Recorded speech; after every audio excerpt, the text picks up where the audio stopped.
सुकृताची जोडी विठ्ठली आवडी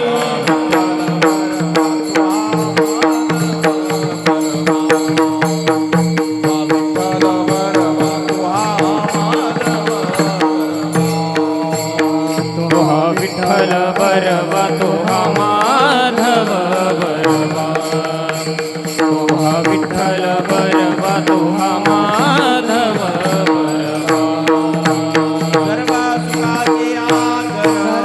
सुखाचे आगर परखुमा देवी वर सर्व सुखाचे आगर परखुमा देवी वर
वंचिले ते पायापासी वंचिले ते पायापासी वंचिले ते पायापासी वंचिले ते पायापासी नाही यासी वेगळे नाही यासी वेगळे नाही याची वेगळे नाही याची वेगळे नाही याची वेगळे नाही याची वेगळे गोमटे ते करा माझे गोमटे ते करा माझे गोमटे ते करा माझे गोमटे ते करा माझे वारव देवो तुम्हासी वारव देवो तुम्हासी भारवोझे तुम्हासी भारवोझे तुम्हासी भारवोझे तुम्हासी भारवोझे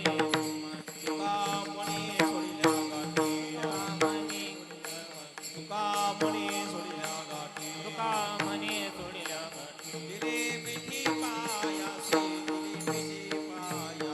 दिली मिठी पायासी दिली मिठी पायापासी दिली मिठी पायापासी दिली मिठी पायापासी गोमटे ते करा माझे गोमटे ते करा माझे गोमटे ते करा माझे गोमटे ते करा माझे वारव देवो तुम्हासी वारव देवो तुम्हासी भारवोझे हो तुम्हासी भारवोझे तुम्हासी भारवोझे हो तुम्हासी भारवोझे हो तुम्हासी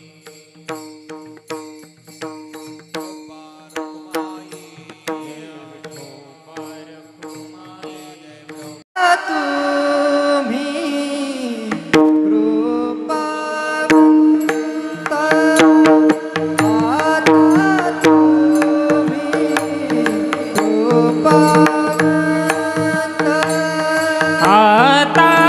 तुम्ही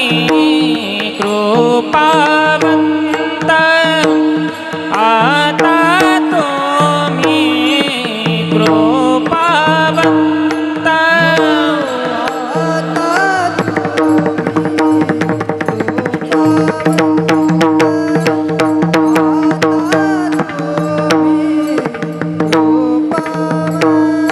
आता तुम्ही कृपावंत आता तुम्ही कृपावंत आता तुम्ही कृपावंत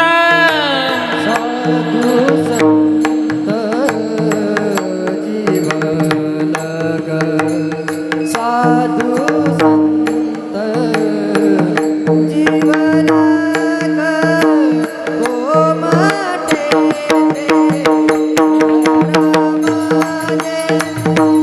गोमाटे साधु संत जीवन साधु संत जीवन गोमटे ते करामग गोमटे ते करामग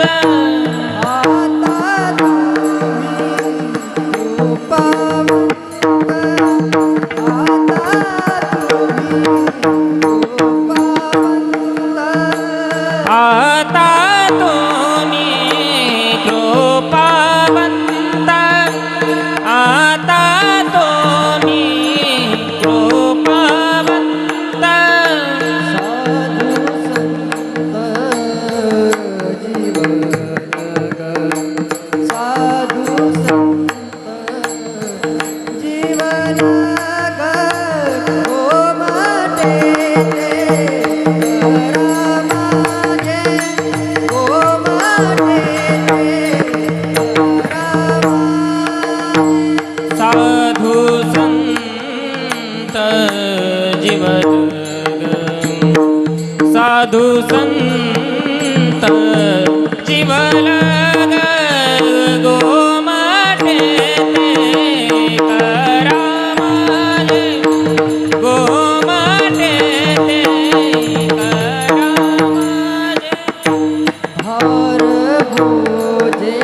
टाळी वाजून भजन करा सर्वजण.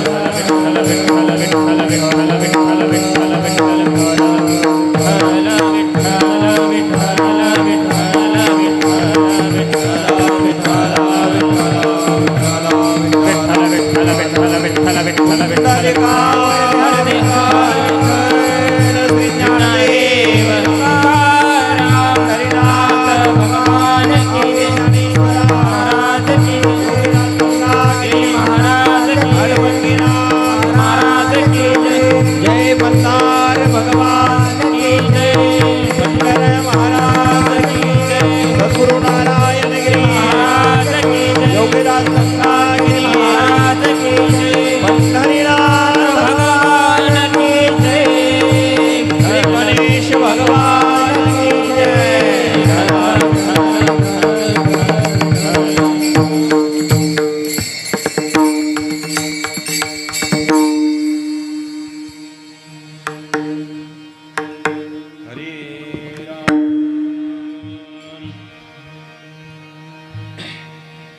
तुम्ही कृपावंत, आता तुम्ही कृपावंत साधू संत जीवलग गोमडे दे करा माझे बारव जेवो तुमासी वंजिले दे पायापासी वंचिले दे पायापासी नाही यासी वेगळे गोमडे दे करा माझे बारवते मासे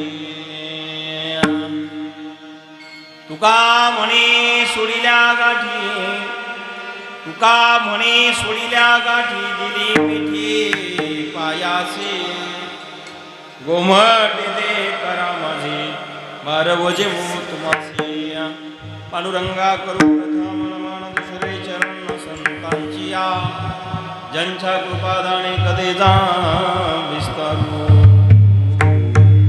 बाबाजी सद्गुरुदास तुका ओम नमो ज्ञानेश्वरा करुणा करा रे दयाळा तुमचा अनुग्रह लादलो रे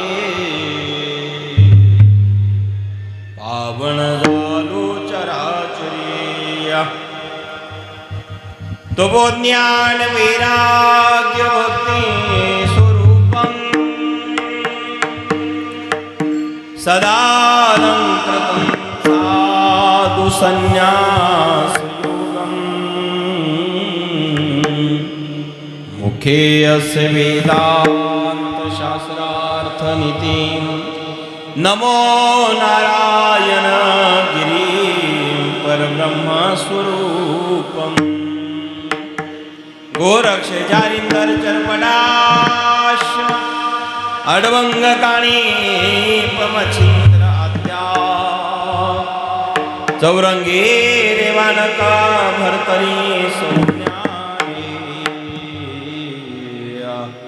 गोव्यान गोवर्ण नवनाथ सिद्धा धन्य धन्य अडभंगनाथ धन्य धन्य अडभंगनाथ धन्य धन्य अडभंगनाथ धन्य धन्य अडभंगनाथ तुमच्या चरणी ठेवितो माता तुमच्या चरणी ठेवितो माता तुमच्या चरणी ठेवितो माथा तुमच्या चरणी ठेवितो माथा तुमच्या चरणी ठेवितो माथा तुमच्या चरणी ठेवितो माथा ओ धन्य धन्य अडबंगनाथा तुमच्या चरणी ठेवितो माथा तुमच्या चरणी ठेवितो माथा तुमच्या चरणी ठेवितो माथा धन्य धन्य अडबंगनाथ तुमच्या चरणी ठेवितो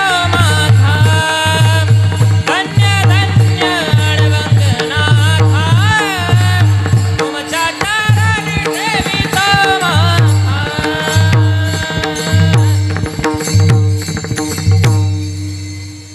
धन्य धन्य अडभंगनाथा तुमच्या चरणी ठेवितो माथा राम भरोसे राम बिनु राम नाम विश्वास सुमिरन सुमंगल रे मागत तुलसीदास दास रे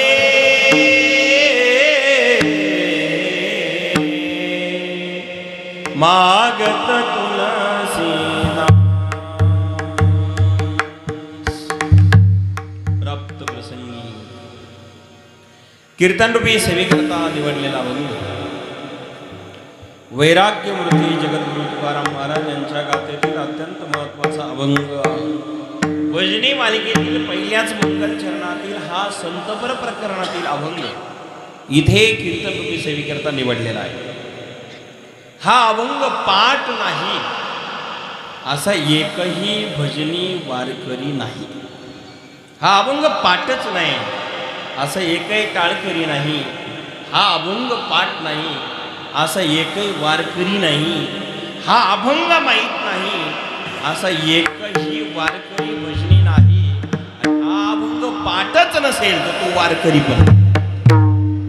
कारण पहिल्या मालिकेतील भजनी मालिकेतील पहिल्या मंगल चरणातील संतपर प्रकरणातील हा अभंग आहे. म्हणून सर्वांच्या पाठ. अभंग फार गोड आहे. अभंग फार सुंदर आहे. या अभंगावर चिंतन मांडण्यापूर्वी आज या ठिकाणी श्री क्षेत्र खंडोबाची वाकडी या वाकडीच्या खंडोबारायाच्या मंदिराच्या या प्रांगणामध्ये जय मल्हार एकता तरुण म्हणून मायबापांनो या सुंदर वातावरणामध्ये आपण नामचिंतनाकरता भगवंताच्या ध्यानाकरता सर्व एकत्र मायबापांनो हा जन्म फार पुन्हा पुन्हा न मिळणार आहे. कारण या जगामध्ये काही गोष्टी एकदाच प्राप्त होतात, काही प्रयत्नाने प्राप्त होतात, काही प्रारब्धाने प्राप्त होतात, काही आशीर्वादाने मिळतात. म्हणजे काही प्रारब्धाने मिळणारे एक, आशीर्वादाने मिळणारे दोन आणि प्रयत्नाने मिळणारे तीन. यात तीन गोष्टी आपल्याला प्राप्त झाल्या की जीवन सुखी. काय म्हटलं मी ऐकताना आपण काही प्रारब्धाने मिळणार असेल त्यात प्रयत्न असावे अथवा नसावे तरी मिळते. प्रारब्ध अनुकूल असेल तर धन दौडूनही ते खर्च होते. प्रारब्ध प्रतिकूल असेल तर मिळवलेलं टिकवलं. आता आपण बघतोच आहोत अन्यायोपार्जित धन, अन्यायाने मिळवलेलं धन जर असेल आणि दान घडलं नाही ते धन शास्त्राप्रमाणे, शास्त्राने सांगितल्याप्रमाणे 10 अंश दान केलं. जर आम्ही 10 अंश दान नाही केला तर आमच्या धनाला ग्लानी येते आणि ते धन निघून जाते. भाई बापांनो, धन हा पुरुषार्थ आहे, कमवलं पाहिजे धन. पण धनालाही कमवल्यानंतर ते प्रक्रिया शास्त्राने सांगितली. दुनिया धन उत्तम व्यवहारे उदास विचारे वाच करी वेच करी. भाई बाप, धन तोडायला पाहिजे पण व्यवहार उत्तम केला पाहिजे. म्हणजे कितीही धन कमवलं पण ते दान जर नाही केलं तर धन राहत. म्हणून शास्त्राप्रमाणे 10 अंश दान करावा. 100% 10% दान द्यावा. 10% 1% दान द्यावा. कारण कमवताना सर्वांकडनं पुण्य बघूनच धन येतं असं आहे का? शेतकरी दादाचं उदाहरण घेतो. शेतकरी माणसं शेतात काम करत असतात. शेतामध्ये सपोज आपण गहू पेरला, एका एकरमध्ये 10 पोते गहू झाले. पण गहू 10 पोते येण्याकरता काय काय करावं लागतं शेतकऱ्याला? पहिल्यांदा जमीन नांगरावी लागते. जमीन पहिल्यांदा नांगरावी लागते. नांगरताना जमीन फाटली की मग बारीक जीवजंतू मरतात. जमीन फाटली की जीवजंतू मरतात. आणि मग ते जीवजंतू मेले त्याचं पाप कोणाच्या माथी लागतं? मालकाच्या माथी लागतं. मग मालकाच्या माथी लागणारं जे पाप आहे त्या पापातून उतरवणं होण्याकरता दान केलं पाहिजे. मग जमीन नांगरल्यापासून जर पाप घडत असेल तर शेत पिकेपर्यंत असं फसल येईपर्यंत कितीतरी पाप त्या जमिनीमध्ये घडतो. पहिल्यांदा नांगरावी लागते. नांगरल्यानंतर पुन्हा ती जमीन वल्हावी लागते. वल्ल्यानंतर थोडेसे बारीक कण येतात आणि ते कण आले तर पुन्हा जमीन ढाळावी लागते. ढाळायचं म्हणजे बारीक बारीक कण उतरले की त्याला मारायचं. ते मारायचं असेल अर्थात ज्यार ती सजीव प्राणी आहे, गवत सजीव आहे, जीवच आहे. ज्यार ती वाढतो, जीवात्मा आहे की नाही? बदल आहे, जीवात्मा आहे. जड चेतन ज्या वस्तू आहे त्याच्यातही परमात्मा आहे. मग जर धाडावं लागत असेल तर गवत आपल्या जातं, म्हणजे ते गवत मरतं, पापच. पुन्हा पेरावं लागतं आणि पेरल्यानंतर ते धान्य उगतं. पुन्हा तणनाशक आपल्याला तिथे मारावे लागतं. तणनाशक मारलं पुन्हा पापच. कपाशी लावली तर विचारूच नका. मग फवारण्या किती होईल सांगता? जे कपाशी लावतात ना, बारबोरचे कापूस काढायचं काम चालतं तरी पण फवारण्या चालूच राहतात. म्हणजे जे जीव जंतू मरत असेल आमच्याकडनं पाप घडतं. कल्पना करा, हे सर्व घडलेलं पाप परिणाम असा होतो. हे सगळं जरी घडलं मग गहू मोठा होतो, निंदावा लागतं, तणनाशक मारावं लागतं, पुन्हा सोंगावं लागतं. सोंगून त्या ठिकाणी गंजी मारावी लागते. म्हणजे धान्य तयार केलं, गंजी मारली किंवा कार्य सुरू. म्हणजे धान्य तयार होईपर्यंत क्रिया चालू राहते त्याला कर्म म्हणा. जोपर्यंत करत राहतात त्याला कर्म म्हणतात. करणं बंद झालं, गहू एकदा तयार झाले, मशीन मधून काढले आणि पोत्यात भरून गंजी मारली की आता कर्म संपलं. आता गंजी मारून ठेवलं पोत्यामध्ये, ते संचिताच रूपांतर झालं. संचय स्टॉक जमा झालं ना, स्टॉक झालं. आणि मग करत राहणे कर्म, जमा होऊन ठेवणे संचित, आणि पुन्हा ते धान्य चक्कीवरती लावून दळून पीठ आणून भाकरी करून खाणे प्रारब्ध. कळलं का पहा? कर्म, संचित आणि प्रारब्ध या तीन गोष्टी जीवनामध्ये घडतात. म्हणून कर्म जे आहे ते चांगलं घडलं पाहिजे. मग कर्म जो चांगलं करतो त्याला पुण्य मिळतं, आणि वाईट कर्म करतो तर पाप मिळतं. आता आपण येताना चांगलं कर्म करायला आलो, पण मुंग्या जर पायाखाली मेल्या तर काय होईल? मुंग्या पायाखाली मेल्या तर पापच होणार आहे. पण कीर्तन ऐकलं तर काय होणार आहे? पुण्य होणार आहे. आलो पुण्य करायला आणि या सब आपल्याला होतं काय? अनायास भिजलेले पाप असेल संसारामध्ये, व्यवहारामध्ये, आणि मग 10 पोती जर एकेकांमध्ये गुण झाले तर ते सगळं घडलेलं पाप असतं. मग ते 10 पोत्यातलं एक पोत बाजूला काढावं असेल तर मग खंडोबा मंदिरात आणून टाकावं. गंगागिरी बाबाच्या भेटात जिथं काही आपल्याला मठ मंदिर वाटलं, आश्रम वाटलं, तिथं दान धर्म द्यावा. अडभंगनाथाला वाटलं तर द्यावं, पंढरीला वाटलं तर द्यावं, आळंदीला वाटलं तर द्यावं. मला जिथं ज्याची श्रद्धा असेल तिथं ते दान करावं. दान का करायचंय? जे मिळवलेलं आहे ते शुद्ध करायचं असेल, दानाची शुद्धी दानाने होते, मनाची शुद्धी ध्यान भजनाने होते, आणि तनाची शुद्धी सेवेने होते. म्हणून आमचे गुरुवरे महाराज म्हणायचे, तन मन धनाने परमार्थ करा.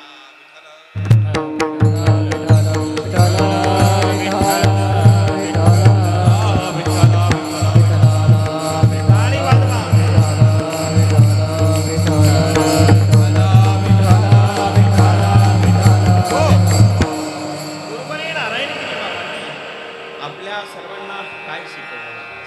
परमार्थ शिकवला. मग परमार्थ कसा करावा, कशा पद्धतीने आम्हाला देवापर्यंत जाता येईल? 3 प्रकार आहे ना. एक प्रारब्ध आहे, एक प्रयत्न आहे, एक आशीर्वाद.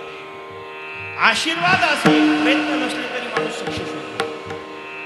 प्रारब्ध अनुकूल असेल, प्रयत्न नसले तरी माणूस सक्सेस होतात. आणि प्रारब्ध जरी अनुकूल नसलं तर प्रयत्न आणि आशीर्वाद असले तरी माणसं सक्सेस होतात. पण हे सगळं असलं ना, आशीर्वादच नसले तरी माणसाचं जीवन निष्फळ होतं. प्रयत्न करणारी या जगात कमी नाहीये. प्रयत्न करूनही यश येत नाही, त्यावेळेस आशीर्वादाची गरज पडते. आणि यश येण्याकरता प्रयत्न आणि आशीर्वाद आले, प्रयत्न केले तर यश निश्चित आहे. व्यवसायानिमित्त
भगवंत फळ देतो, यश देतो.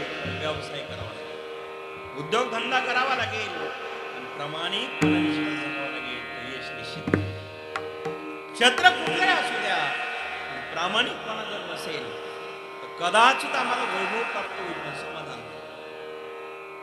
समाधान मिळवायचं असेल तर आम्हाला प्रामाणिकपणा ठेवावा लागेल. समाधान मिळवायचं असेल साधू संतांचं सानिध्य पत्करावं लागेल. समाधान मिळवायचं असेल संतांची कृपा आम्हाला प्राप्त करून घ्यावी लागेल. समाधान मिळवायचं असेल तर त्या संत सेवेशिवाय आमचं जीवन दुर्लभ होऊ शकत नाही, सक्सेस होऊ शकत नाही. यशस्वी होऊ शकत नाही. आणि म्हणून साधू संत सांगतात परमार्थ करा. परमार्थ करा हे त्यांनी शिकवले. भक्ती करा हे त्यांनी शिकवले. का शिकवतात तो संत? का सांगतात?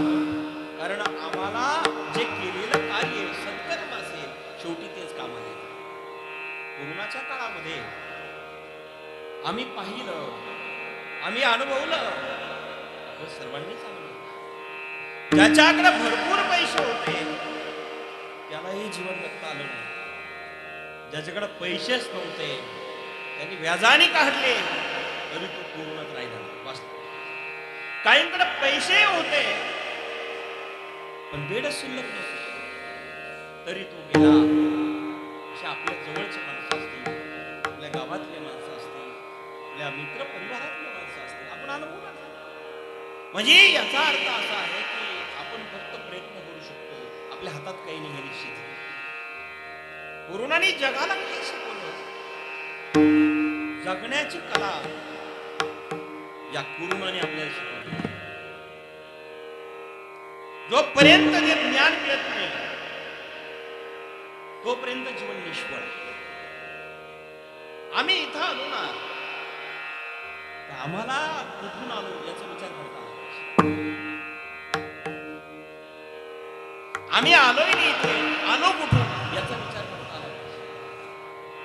या ठिकाणी आम्ही वैकुंठानच आलो पण जायचं कुठं मग आता? आम्ही वैकुंठात आलो बरोबर आहे. आता महाराजांचं प्रमाण त्यांनी काढलं होतं बा, पण माझा मुद्दा नीट लक्षात घ्या. आम्ही वैकुंठवासी आलो या चिकनासी, बोलिले जे ऋषीचा जमावे वर्तया. झाडू संतांचे मार्ग, आड राणी वरले जग. उचिष्टा तो भाग, शेषपूर्णा तो शिव. आम्ही वैकुंठातून आलो पण आता महाराज तुम्ही जर वैकुंठातून आलात बरं झालं, राहणं बघा ताई. मी म्हटले आलो होतो राहण्याकरता पण इथे आलो लोक कळाले फार विचित्र आहे, फार खुडीचे लोक आहे. इथं आल्यावर कळालं आता राहत महाराज. मग आता आलात ना, राहा ना. राहण्याकरता महाराज म्हणले नाही राहत. अहो कुठून आला? वैकुंठातून आलो. किती दिवसांनी आला? मग महाराज म्हणतात बहुत दिवसात फेरा आला या नका घेऊ फार धर्म तुझी सार. फार दिवसांनी आलो मी गाले दारुण या वया यथवले होते हेचे कारण. दुरून आलो आलो ना इथे राहणं राहता कुठे येत. कारण आलो होतो ज्यांच्या करता आता ते लोक कळाले. महाराज माझी स्वतःची बायको ती सुद्धा प्रपंचात गुंग झाली. तुकाराम महाराज म्हणतात आता ती सुद्धा तिला वैकुंठाला न्यायला मला येऊन आलं. मी म्हटलं चल ना वैकुंठाला. म्हटलं अहो तुम्हाला कळत नाही का मी कुठल्या सुटलेल्या देवाच्या नादी लागता. आता आहे तसं ठेवा आणि समेवर थांबा.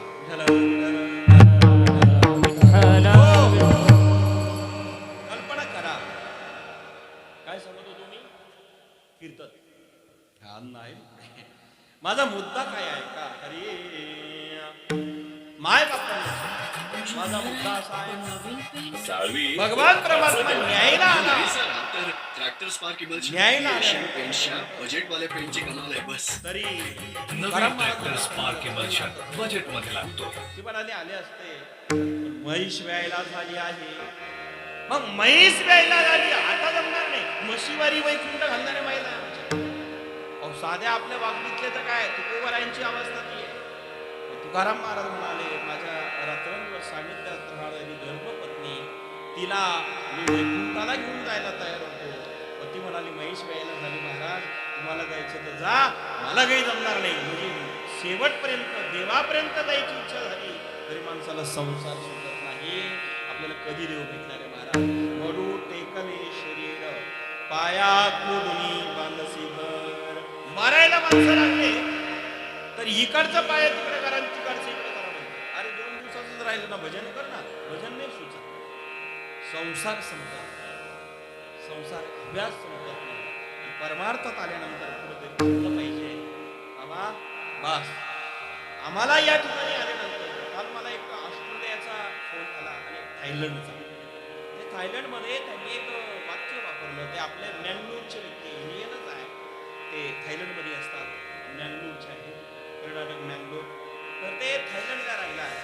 रात्री माझा 11:30-12ला फोन आला, बरेच टाइम बोललो आम्ही. पण त्यांनी मला आपल्या देशातल्या गोष्टी आणि बाहेरच्या गोष्टी सांगितल्या. आपल्याकडे फार अवघड स्थिती आहे. आपल्याकडे धर्मवाद आहे, जातवाद आहे, पंथवाद आहे, स्त्री पुरुष भेद आहे, लहान मोठे भेद आहे, गरीब श्रीमंत भेद आहे. ते म्हटले बाहेरच्या देशामध्ये सगळे भावभावाप्रमाणे वागतात. तिकडं जर तुम्हाला एखाद्याने नमस्कार केला, हॅलो म्हटलं, हसून बोलले नाही, हे सांगते इंग्रजी म्हणतात. म्हणजे फॉरेनमध्ये गेल्यानंतर कारण का पहिल्यांदा हसावं लागतं आणि मगच बोलावं लागतं. आपल्याकडे जय हरी जरी करतात, जय हरी अशी छाती काढतात. आपल्याकडचे जय हरी सुद्धा सामान्य नाही. नमस्कार तर रगेलीच नमस्कार. पण बाहेरच्या देशामध्ये जर गेले तर ते इतकी प्रेमाने वागतात. अण्णा हॅलो म्हटले, हॅलो म्हणतात, हातात हात देतात. सगळ्या प्रकारचे समाज, हिंदू मुस्लिम सगळे जे असेल ना, सगळे एक समाज देतो आणि ते कार्य करतात. तर आपल्याकडे विचारूच नका. आपल्याकडे जातवाद फार आहे, धर्मवाद फार आहे, पंथवाद फार आहे, धर्मवाद फार आहे, लहान मोठे भेद फार आहे. या त्या पक्षातून तो ह्या पक्षाचा, हे भेद फार आहे. एकदा तिकडे गेल्यानंतर मला त्यांनी काल असे काही उदाहरण आम्ही जागतिक लेवलची चर्चा करत असताना सांगितलं की महाराज बाहेर ते म्हणते आम्ही सगळे भाऊ आहोत. मला वाटतं ही भूमिका आपल्या हिंदुस्थानाची आहे. इथलीच होती, त्यांनी नेली आणि त्यांची आपण घेतली. विठ्ठल हो. आणि ते तिकडच्या राज्यातले देशातले लोक आमच्या आळंदीच्या वारीत येतात. पुण्यातून आल्यानंतर पंढरपूरला जातात. त्या फॉरेनिन महिला येतात, तुळस घेतात आणि त्या गोऱ्या महिला, फॉरेनिन महिला त्या आसाड्या नेसतात. साक्षात मीराबाई दिसतात महाराज. म्हणजे आपल्याकडची संस्कृती, साडी चोळी लुगडं सर्व अंगभर कपडे घालणे ही भारतीय संस्कृती आहे, फॉरेनची नाही आहे. ही भारतीय संस्कृती ते घालतात आणि त्या साक्षात मीराबाई सारखा आनंद पदरात बसून इस्कॉन टेम्पलच्या माध्यमातून वृंदावनला जर तुम्ही गेलात, जगामध्ये ख्याती निर्माण केली इस्कॉन टेम्पलने, तर त्या ठिकाणी हरे कृष्ण हरे रामावाली जी भक्ती आहे, हरे कृष्ण भक्ती जी आहे जगभर आहे. त्याच ठिकाणी वृंदावनामध्ये तिकडचे लोक येतात, महिला पुरुष येतात. म्हणजे कधी नामदेवाचा भूमिका ते बनवतात, कधी ज्ञानोबरायांची भूमिका बनवतात, कधी तुकोबरायांची, तर अनेक प्रकारची संतांची भूमिका बनवतात. त्या महिलाबाई कधी सखूबाई होतात, कधी जण्याबाई होतात, कधी बहिणाबाई होतात. आधी करून साधू संतांची भूमिका, मीराबाई, जण्याबाई, राधेची भूमिका बनवतात. म्हणजे इकडे येऊन ते कपडे घालतात. आपल्याकडचे लोक तिकडचे कपडे घालतात. म्हणजे माफ करा बरं का जरा, मला वाकडं सांगायचं नाही. तर तिकडचे कपडे तिन्ही पाहतात, आपले कपडे, तिकडचे कपडे घालण्याची पद्धत आमच्याकडे आली. आमची पद्धत अंग भरून कपडे घालण्याची त्यांनी घेतली. म्हणजे आपली भारतीय संस्कृती जगात श्रेष्ठ आहे, आपण सांभाळत नाही, हे दुर्दैव आहे.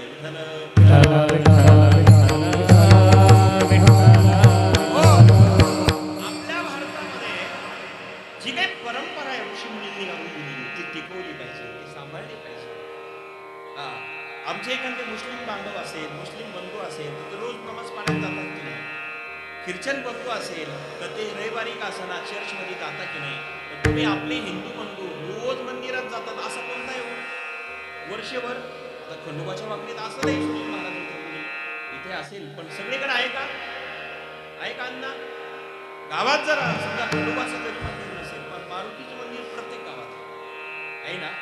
पण नेम कुठे आहे? आपला एकही माणूस रोज जाणार नाही, एकही माणूस रोज नित्यनेमाने जाणार नाही. मला वाटतं हा आदर्श आपण सगळ्यांनी घेतला पाहिजे. कीर्तनाला आलो पाहिजे. लहान मुलं आता तर बरेच लहान मुलं भजनी तयार झाली, चांगली गोष्ट. माझ्या बाजूलाही लहान मुलं आहे, हा भजनी तयार झाला, चांगली गोष्ट आहे. याला कीर्तनाला आणलं पाहिजे, आणलं पाहिजे. ही परंपरा आहे आमची. थोडा चुकूला चुकू द्या, थोडा खेळा खेळू द्या, ते गोपाळाच आहे. परंतु हे संस्कार त्याच्यावरती होतील. आणि म्हणून मायबाप संस्कार पाहिजे. रोज आपण किमान रोज एक प्रार्थना पण केली पाहिजे बरं का. रोज एक मंत्र आपण म्हटलं पाहिजे.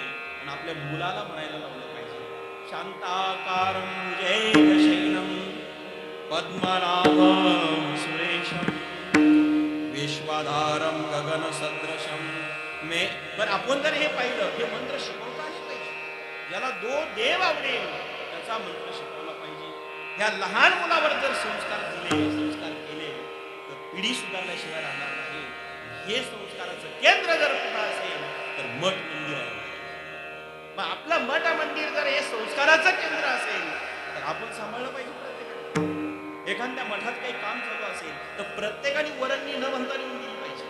आपल्या गावात एखाद्या मंदिराचं काम चालू झालं असेल तर ज्याच्या ज्याच्या परीने त्या ठिकाणी खालीचा वाटा का असेना घेतला पाहिजे आणि आपण मदत केली पाहिजे. का आपल्या धर्माचं केंद्र जर मठ मंदिर आहे, कधी कमी पडू देऊ नका.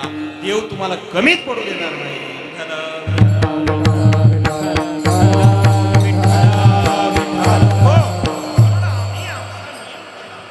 आम्ही आमचं कार्य केलं पाहिजे. आम्हाला ते शिकवलेले असतात. आम्हाला ते सानिध्य मिळतं. संतांच्या सानिध्यात संस्कार मिळतात आणि संस्कार हे आम्हाला मिळाले पाहिजे. संस्कार असतात पण दिसत नसतात. कारण आशीर्वाद असतो, दिसत नसतो. आणि दिसत नाही म्हणून मानायचं नाही असं कारण नाही. बऱ्याच गोष्टी दिसत नाही म्हणून मानायचं नाही. आता इथे माझ्याकडे माईक आलेला आहे. करंटच्या माध्यमातून हा आवाज आपल्यापर्यंत येतो. लाईट गेली तर चालेल का? करंट आलेला आहे, करंटच्या माध्यमातून. करंट दिसतो का? दिसत नाही. मग मानायचं नाही का? आणि ज्या दिसत नसेल तर मी मानत नसेल तर मग कीर्तन संपू द्या. खंब्यावरती वर जाऊन तारीला हात लावा. काय गुदगुल्या होईल? तारीतला करंट दिसतो का? नाहीये का? आहे. तसा जगातला देव दिसत नाही, आहे. आशीर्वाद दिसत नाही, आहे. संस्कार दिसत नाही, आहे. आणि मग ते कुठे मिळतात? ते आमच्या संतांकडे मिळतात. संत सज्जनी मांडली दुकान, सज्जनी मांडली दुकान, हा संत सज्जनी मांडली दुकान, संत सज्जनी मांडली दुकान. हे जे दया पाहिजे ते आहे रे, हे दया पाहिजे ते आहे रे, जे दया पाहिजे ते आहे रे, हे दया पाहिजे ते आहे. हा भक्ती मुक्ती मुकाची साठी, भक्ती मुक्ती मुकाची साथ, हा भक्ती मुक्ती मुकाची साठी, भक्ती मुक्ती मुकाची साथ. हे कोणी दया गंग पाहे रे, कोणी तया गण पाहे रे, हा कोणी दया गंग पाहे रे, कोणी तया गण पाहे रे. हे संत सज्जनी मांडली दुकान, जे दया पाहिजे आहे रे, संत सज्जनी मांडली दुकान, जे दया पाहिजे आहे रे, संत सज्जनी मांडले दुकान, जे दया पाहिजे आहे रे, संत सज्जनी मांडले दुकान, जे दया पाहिजे आहे रे.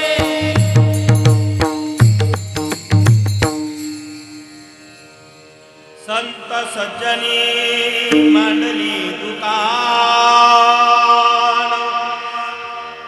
जे दया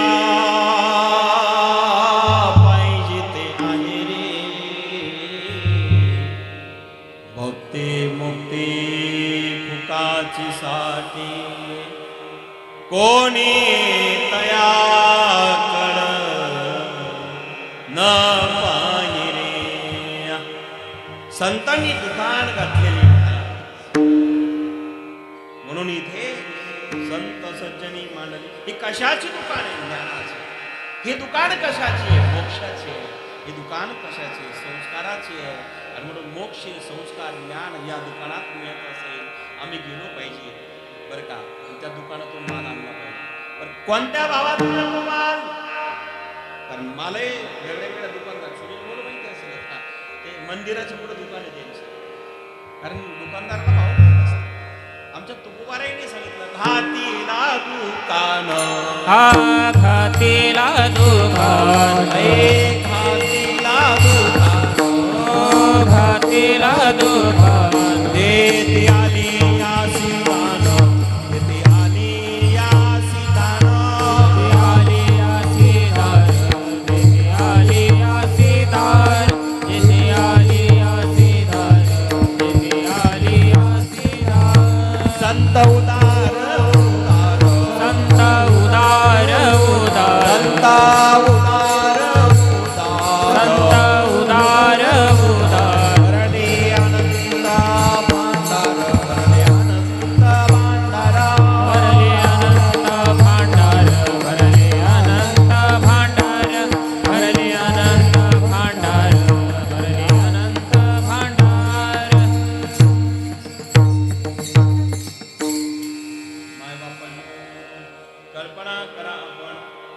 तुकाराम महाराज म्हणतात घातीला दुकान देते आणि आसीना संत उदार उदार भरले अनंत भांडार.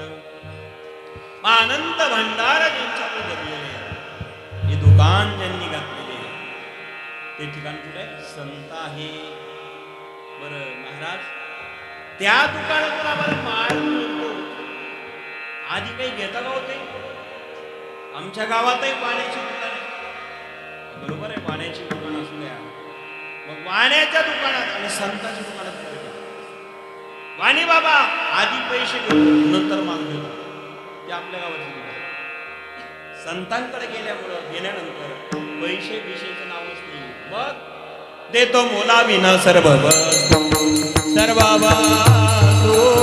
देतो मोला विना सर्व. चाल करी हा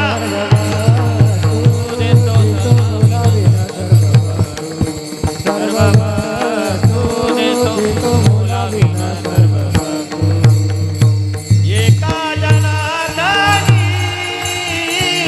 मनली दुकान, एका जनार्दनी मनली दुकान. एका जनार्दनी मांडली दुकान, एका जनार्दनी मांडली दुकान. तो मोला विना, तो मोला विना सर्व वस्तू सर्व वस्तू. हरी मुखे म्हणा, हरी मुखे म्हणा, हरी मुखे म्हणा, म्हणा हरी मुखे म्हणा, हरी मुखे म्हणा, हरी मुखे म्हणा, हरी मुखे म्हणा, हरी मुखे म्हणा.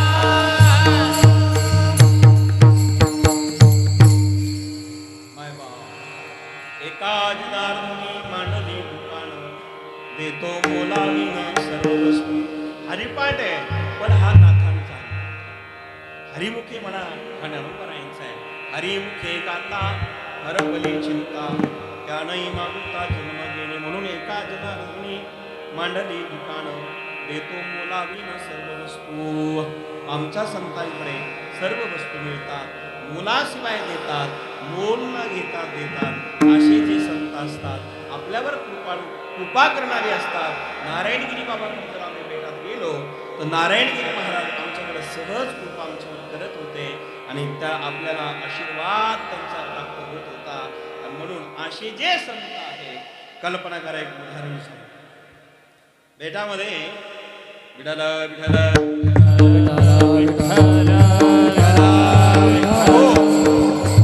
बेटामध्ये एकदा गंगागिरी महाराजांची पुण्यतिथी होती. आणि तेव्हा गंगागिरी बाबाच्या पुण्यतिथीला नेहमी असायची, पण एक वर्षी पाऊस फार झालेला होता, गंगेला आलेलं पाणी, तो मांजरगावचा बंधारा आहे केटीबे, तो भरलेला होता.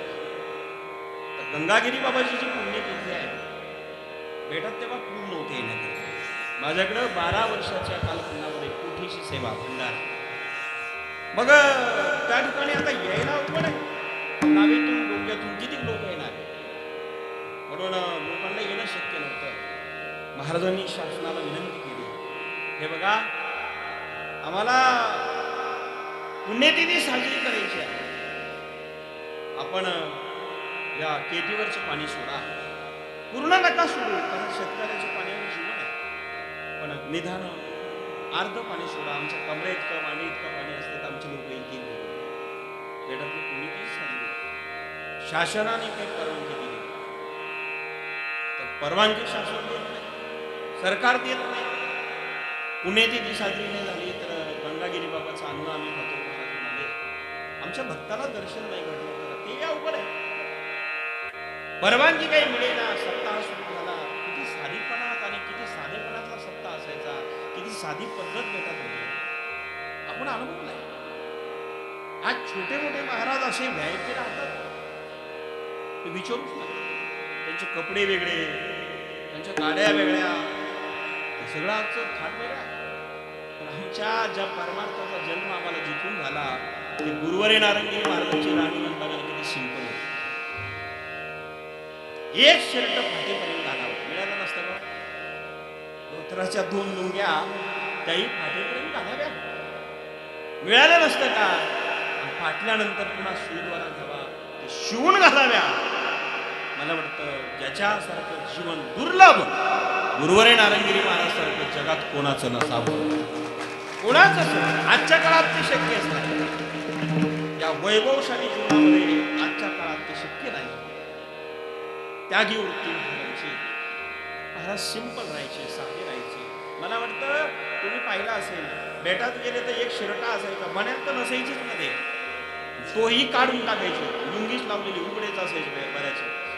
मला वाटतं इथे 95% लोकांनी महाराजांना त्या भिंतीवर उघडे पाहिले ना. सुनील अण्णा आपण पाहिलं ना सगळ्यांनी, अण्णा आपण सगळ्यांनी पाहिले उघड्या अवस्थेत. दादा तुम्ही तर ड्युटीज करायला होते, हे उघड्या अवस्थेत असायचे. मला वाटतं अशा मस्तीतला महात्मा नारायणगिरी महाराज नंतर दुसरा कधीच पाहायला मिळणार नाही. कधीच नाही. सदुभाऊ पुन्हा नाही मिळणार. काय आपलं भाग्य हे सगळ्यात. वाकडीकरांचं तर खरं कौतुक करावं तेवढं थोडं.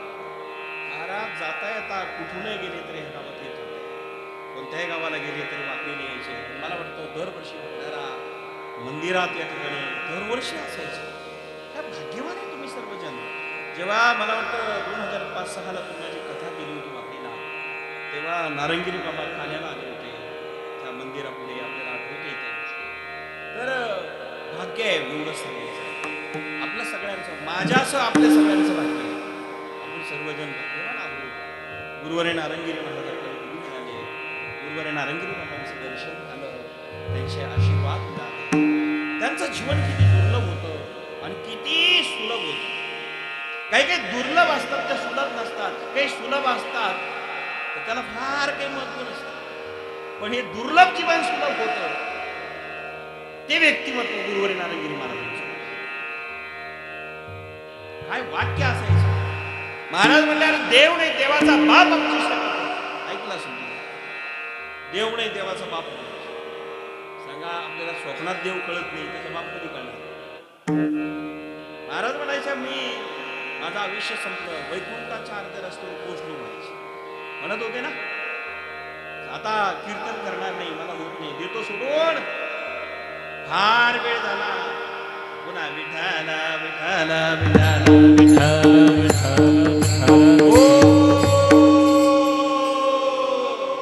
धन्यवाद मंडळी, धन्यवाद.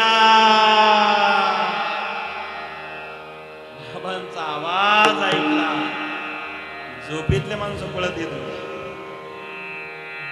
आणि पुन्हा कीर्तनात आले का, राम कृष्ण हरी जय जय जय राम हरी जय जय राम.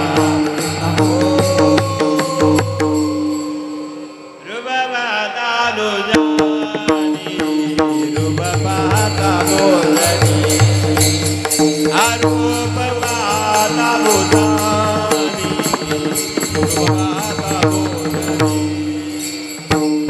सर्व मला गुरुवरे नारंगिरी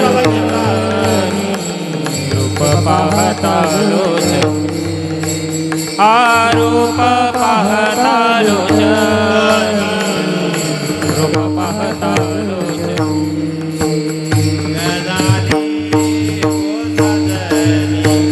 दुःखदानी हो साधनी साधनी तू विठ्ठल बरबा, विठ्ठल बरबा, हो विठ्ठल बरबा, विठ्ठल बरबा. तेच वाजवणार आहे ना बरोबर. आठवल्यानंतर ते बोल काढले सुनील बोलले, जय जय रामकृष्ण जय राम. आली ना आठवण आपल्या सगळ्यांना.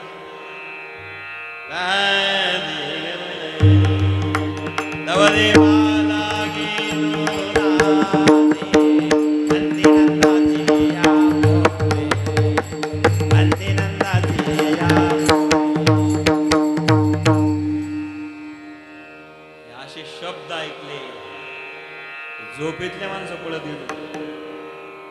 कशामुळं पवित्र तो देहवानी पुण्यवंत पवित्र तो देहवानी पुण्यवंत पवित्र तुझे हवानी जय हो पवित्र तुझे हवानी पवित्र तो देहवानी पुण्यवंत पवित्र तो देहवानी पुण्यवंत पवित्र तुझे हवानी पुण्यवंत पवित्र तुझे हवानी पुण्यवंत जो वदयाचो जो वदयाचूत सर्व काळ तयाच्या चिंताने निर्भेल तयाच्या चिंताने निर्भेल चिंताने निर्भेल तयाच्या चिंताने निर्भेल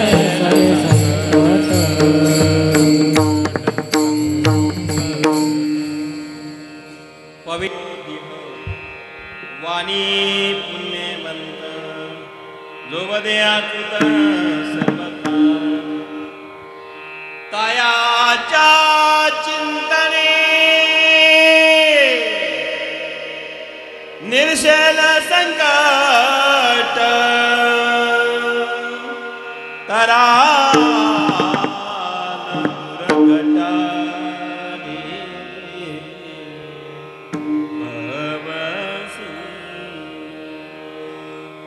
पंचम नको सिंदुरे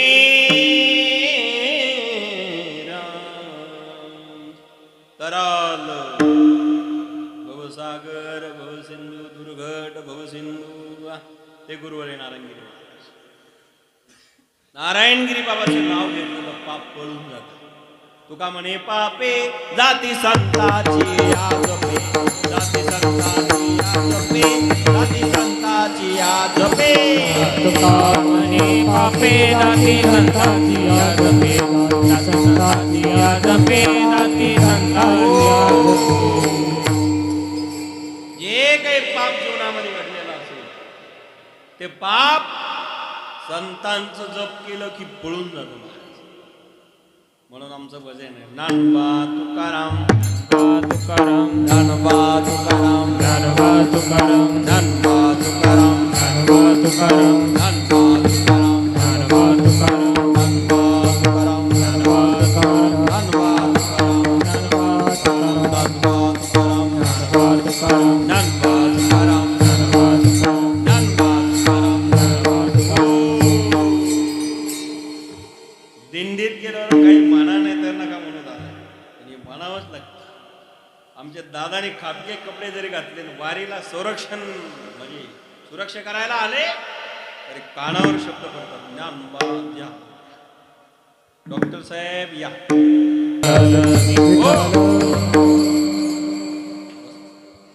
म्हणून दिंडीमध्ये गेले ज्ञानोबा तुकाराम भजन केलं की आम्हाला म्हणावं लागतं ना सर्वांना मग हे दोन नाव जरी घेतले मला वाटतं जगातल्या सगळ्या संतांच्या नावाची ख्याती आपल्याला प्राप्त होते कीर्ती आपल्याला प्राप्त होते ज्ञानोबा तुकाराम म्हटलं जगातले कुठले संत उरत नाही ही भावना वारकऱ्याची निघा त्यांच्या नावाने होतं काय पाप पळून जातो तुका म्हणे पापे जाती संताची जपे संतांचा जप केला पाप पळून जात असे जे संत आपल्याला गुरु मिळाले ते नारायणगिरी महाराज त्यांचं नाव जरी घेतलं तर पुण्यवान किती असू द्या पापी किती असू द्या त्याचा उद्धार झालाच एखाद्याला भजन नाही गाता जाऊ दे नका करू एखाद्याला ताल सोर नाही कळाला नका ताल सोर असू द्या ज्याला नुसतं नारायणगिरी हरी हरी जय नारायणगिरी हरी हरी नारायण एक मिनिट असं नाही चालणार वर हात करा सर्वांचे नारायणगिरी हरी हरी जय नारायणगिरी हरी हरी नारायणगिरी हरी हरी जय नारायणगिरी हरी हरी नारायणगिरी हरी हरी जय नारायणगिरी सर्व म्हणा नारायणगिरी हरी हरी जय नारायणगिरी हरी हरी आडबंग हरी जय अडबंगनाथ हरी हरी अडबंगनाथ हरी हरी जय अडबंगनाथ हरी हरी अडबंगनाथ हरी हरी जय अडबंगनाथ हरी हरी अडबंगनाथ हरी हरी जय अडबंगनाथ हरी हरी नारायण गिरी हरी हरी जय नारायण गिरी हरी हरी नारायण गिरी हरी हरी जय नारायण गिरी नारायण गिरी हरी हरी जय नारायण गिरी हरी हरी नारायण गिरी हरी हरी जय नारायण गिरी हरी हरी नारायण गिरी हरी हरी जय नारायण गिरी हरी हरी नारायण गिरी हरी हरी जय नारायण गिरी हरी हरी नारायण गिरी हरी हरी जय नारायण गिरी हरी हरी जय हो नारायण गिरी हरी हरी जय नारायण गिरी हरी हरी नारायण गिरी हरी हरी जय नारायण गिरी हरी हरी नारायण गिरी हरी हरी जय नारायण गिरी हरी हरी नारायण गिरी हरी हरी जय नारायण गिरी हरी हरी नारायण गिरी हरी हरी जय नारायण गिरी हरी हरी नारायण गिरी हरी हरी जय नारायण गिरी हरी हरी नारायण गिरी हरी हरी जय नारायण गिरी हरी हरी गुरु नारायण गिरी महाराज की जय खंडरा महाराज की जय गणपती बाप्पा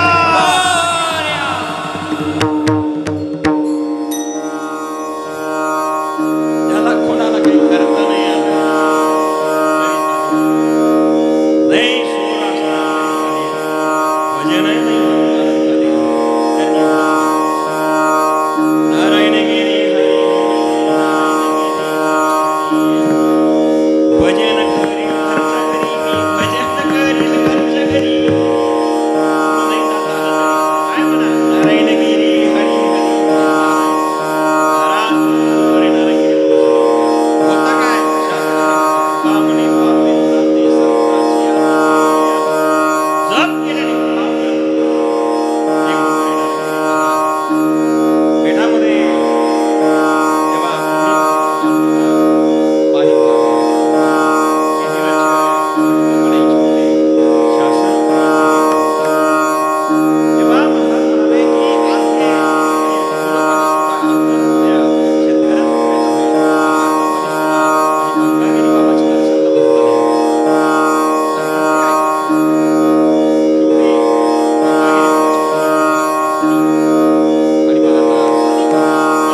सगळ्यांचं झालेलं आहे.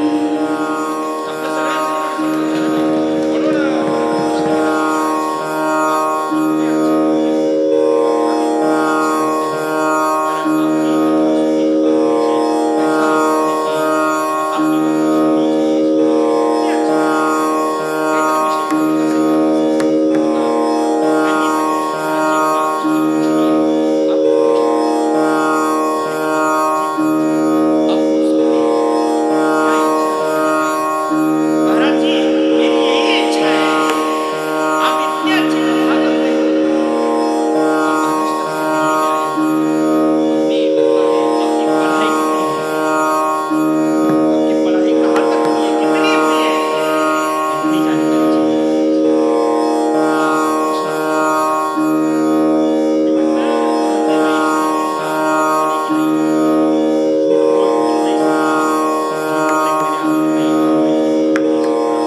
राधे गोविंद राधे गोविंद जय जय राधे गोविंद नटवर नागर नंदा जय जय राधे गोविंद राधे गोविंदा जय जय राधे गोविंदा नटवर नागर नंदा जय जय राधे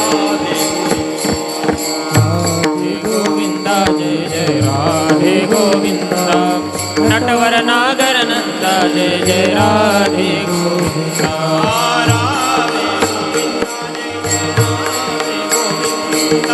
राधे गोविंदा जय जय राधे गोविंदा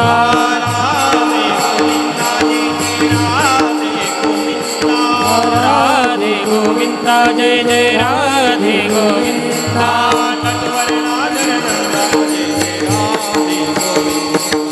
नटवर नागर नंदा जय जय राधे गोविंदा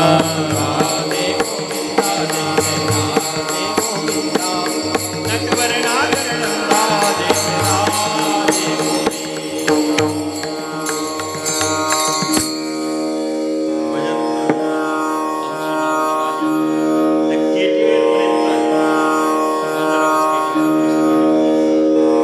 आणि मग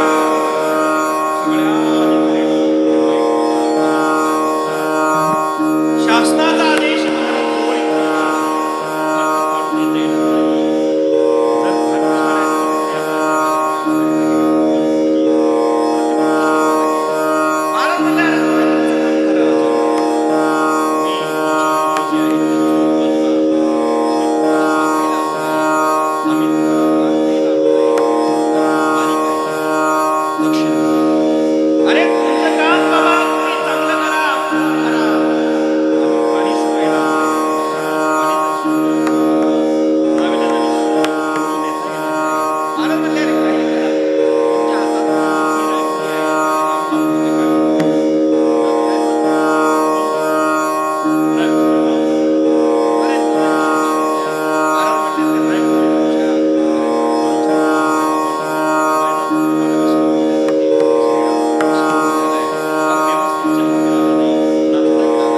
आता तुम्ही कृपावंत आता तुम्ही कृपावंत आता तुम्ही कृपावंत आता तुम्ही कृपावंत आता तुम्ही कृपावंत आता तुम्ही कृपावंत साधू संत जीवलग साधू संत जीवलग साधू संत जीवलग साधू संत जीवलग हो हो साधू संत जीवलग साधू संत जीवलग साधू संत जीवलग साधू संत जीवलग हो गोमटे ते करा माझे गोमटे ते करा माझे गोमटे ते करा माझे गोमटे ते करा माझे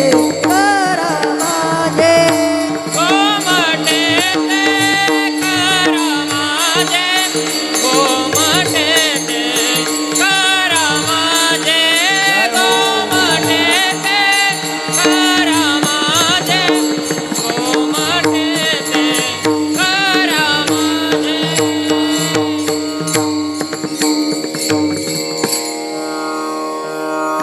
करा माझे संत जीवन फक्त साधू संते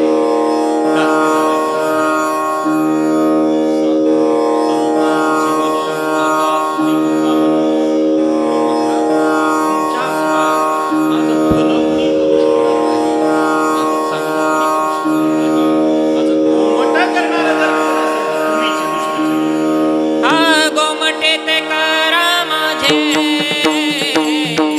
गोमटे ते करा माझे गोमटे ते करा माझे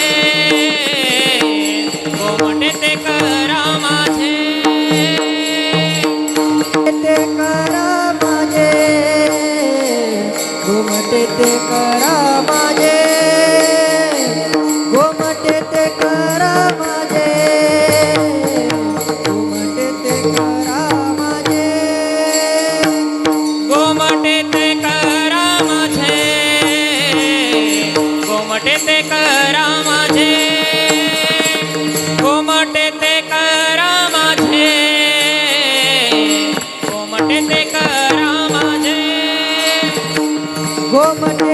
करा माझे गोमटे ते करा माझे गोमटे ते करा माझे गोमटे ते करा माझे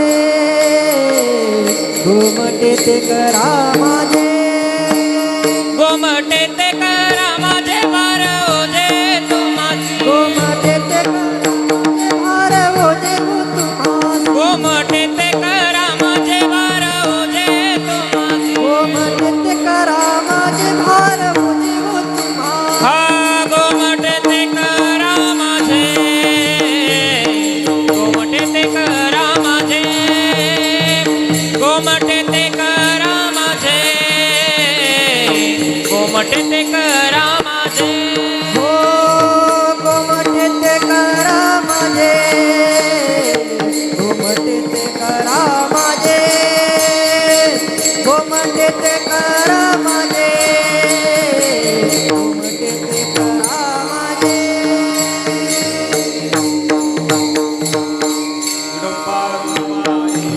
जय विठोबार कुमार जय विठोबार कुमार जय विठोबार गोमटे ते करा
तुका म्हणे जोडील्या गाठी तुका म्हणे जोडील्या गाठी तुका म्हणे जोडील्या गाठी दिली मिठी पायाची दिली मिठी पायापाची कोमटे ते करा माझा कोमटे ते करा माझा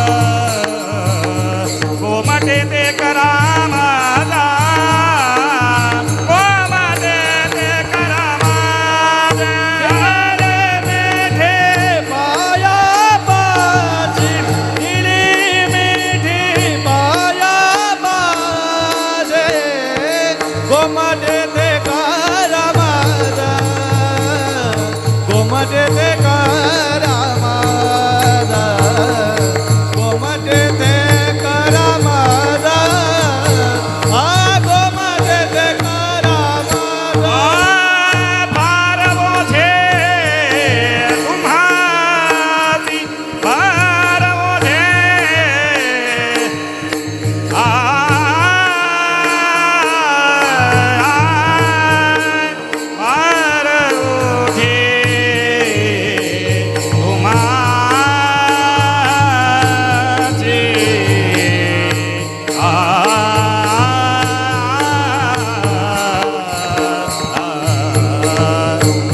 बार बोझे गे तुम्हारे बार बोझे तुम्हारे बार बोझे तुम्हारी बार बोझे तुमाचे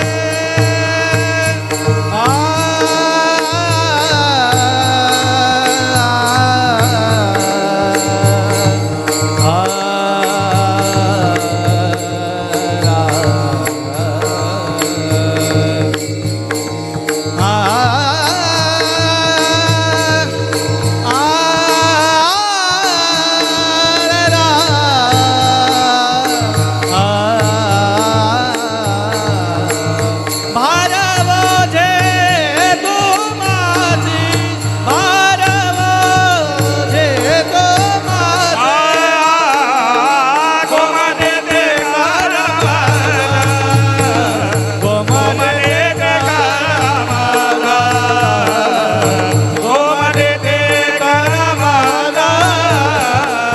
गोमटे ते करा गोमटे ते करा गोमटे ते करा ज्ञानेश्वर मावली ज्ञानराज मावली ज्ञानेश्वर मावली ज्ञानराज मावली ज्ञानेश्वर मावली ज्ञानेश्वर मावली ज्ञानराज मावली तुकाराम